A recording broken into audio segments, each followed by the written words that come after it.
So one of the attachments that I'd like to run on this Gravely walk-behind tractor, one of the reasons I got it is to cut brush. And I've got some cattails in a ditch, so I'd like to try a sickle bar first, knock down the cattails, and then go back over with a brush hog and cut it shorter and grind everything up. Now I did get a sickle bar with my lot of equipment, but it needs to be reworked. It had some wear in it, so I at least need to change these blades, or as they're known, sections. Sickle bar sections is what they call these blades. Looks like one of the previous owners has mixed them up here. We've got the original thinner size sections, and then we've got some thicker sections with the serrations on top, and you see we're missing pieces, and so we'll change these out. I haven't rebuilt one of these before, but looking around and getting some tips from different people online and in person, these are riveted on, so it seems like the easiest way to get these off is take a big hammer and a punch and just shear the rivets.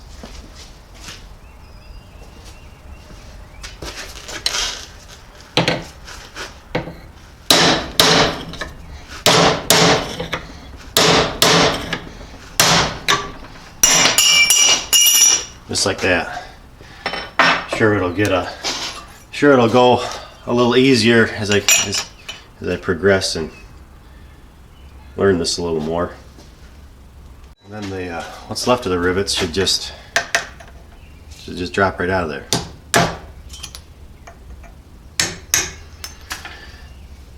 Now I'll go down this whole bar and remove all these sections accordingly.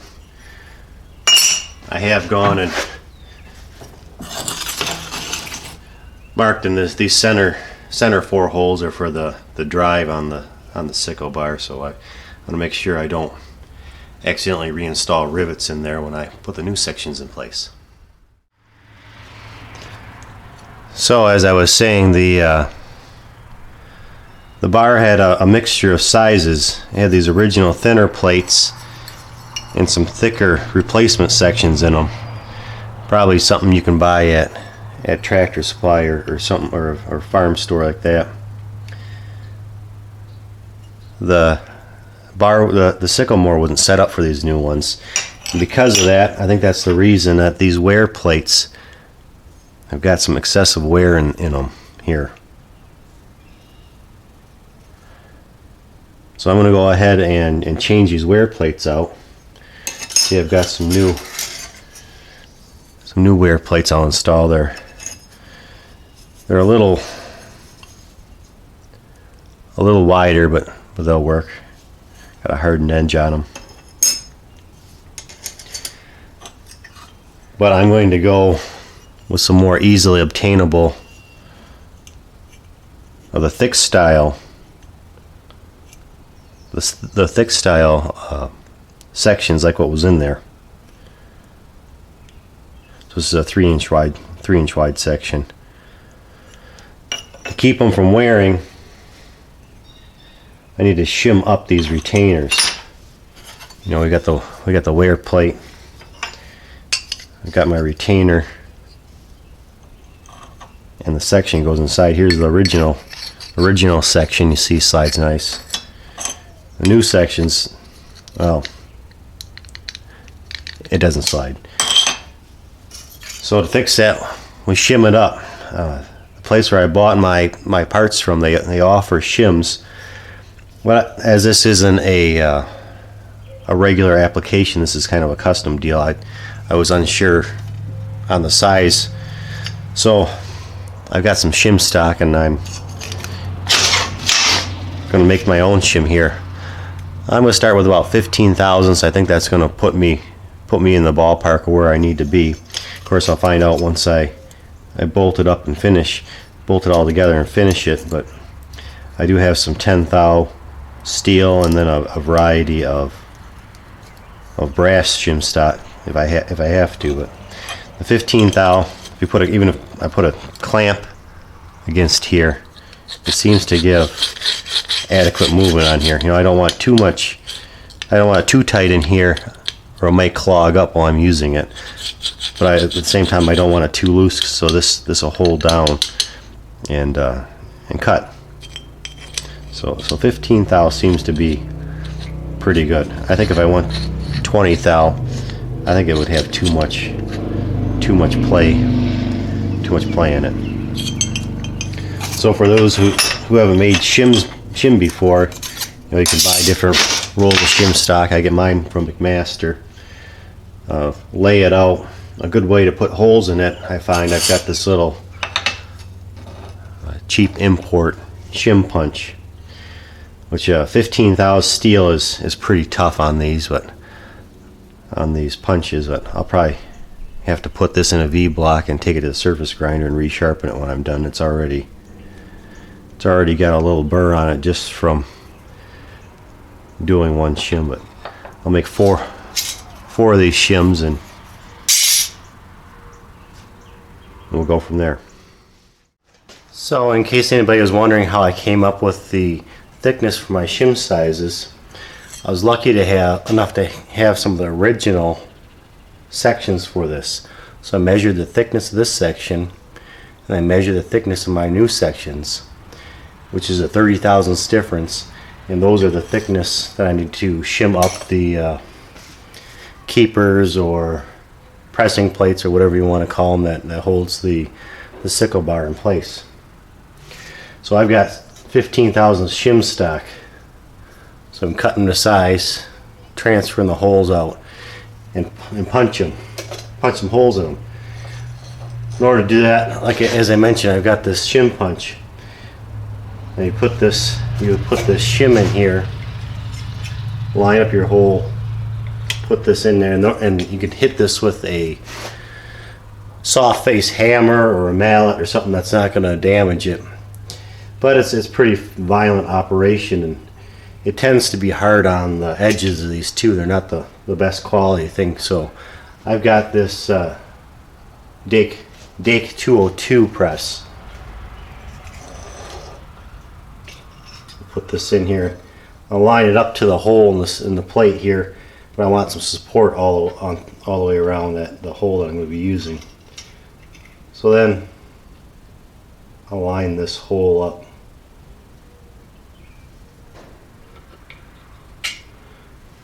Put the pin in there, arbor down, pressing rod down, and as simple as that.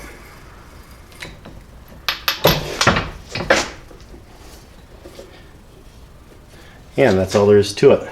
Now let's take a pin, finish pushing that rod through there, and continue with the rest of my shims.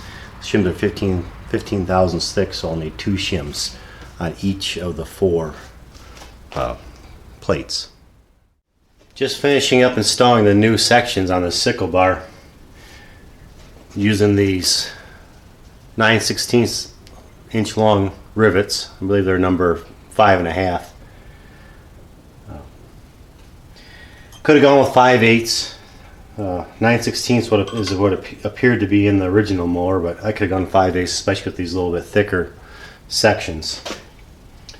I could have put screws and nuts on these as well, but this is my first sickle mower, so we'll do it the original, call it old school way, just for the experience of it and see how it goes.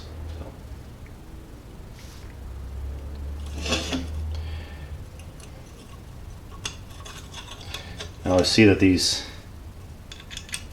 rivets are a little loose in the holes. See, they're a little loose, so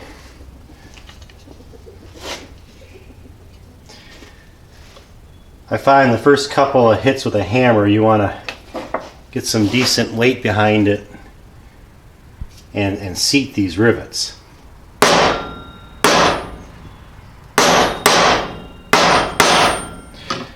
You see that's swelled the rivets up in the holes, so that'll help hold the sickle section as well, the tightness in the holes.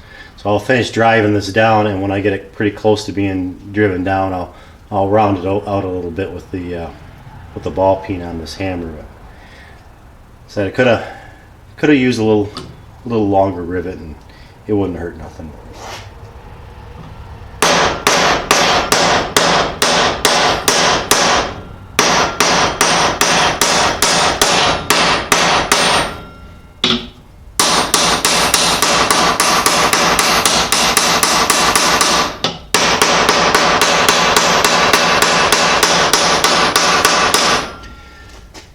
Now it's not pretty, but it's not going to go anywhere either.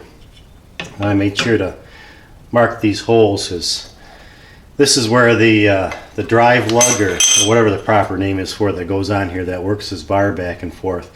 And that goes on with screws and nuts. So I want to make sure not to put rivets in those holes. So I don't put a rivet in this hole, but I'm going to stick one in here just temporarily in order to keep this section straight. I just got to remember not to pound down this rivet, hence all the yellow markings, because if I didn't do that, sure enough I'd end up driving it down. You see it's already tightened up, just a couple hits.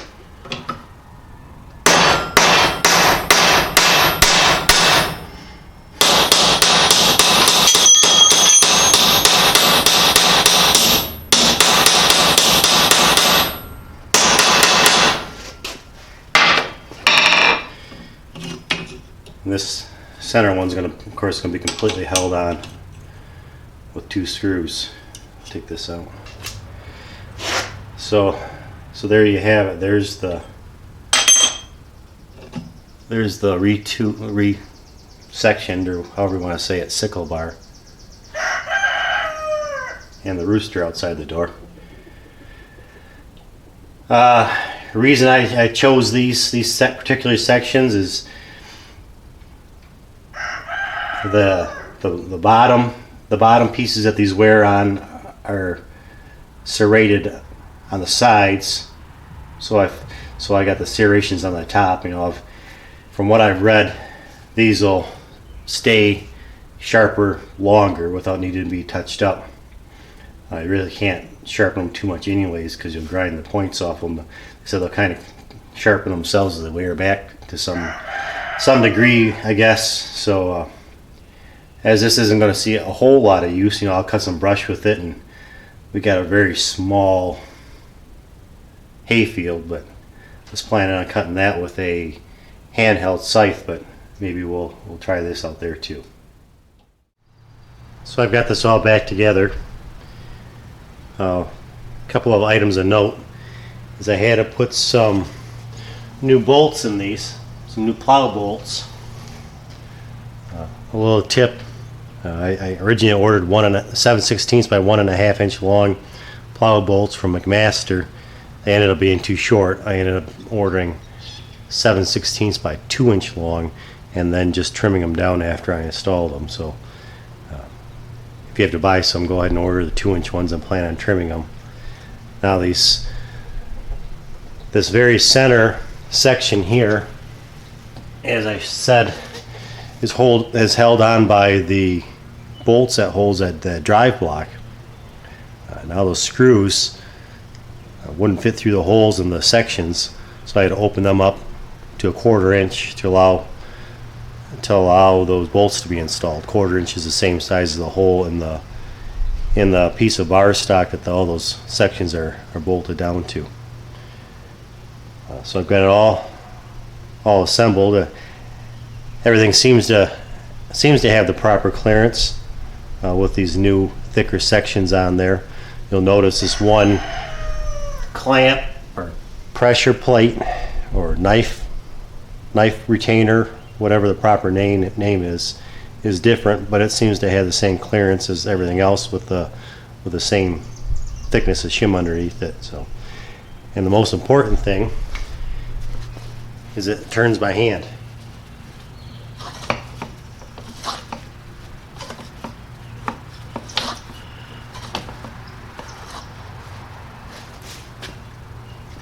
So now the only thing is to go give it a try. Thanks for watching, and I hope this information was useful to somebody, and hit that like button if you'd like this.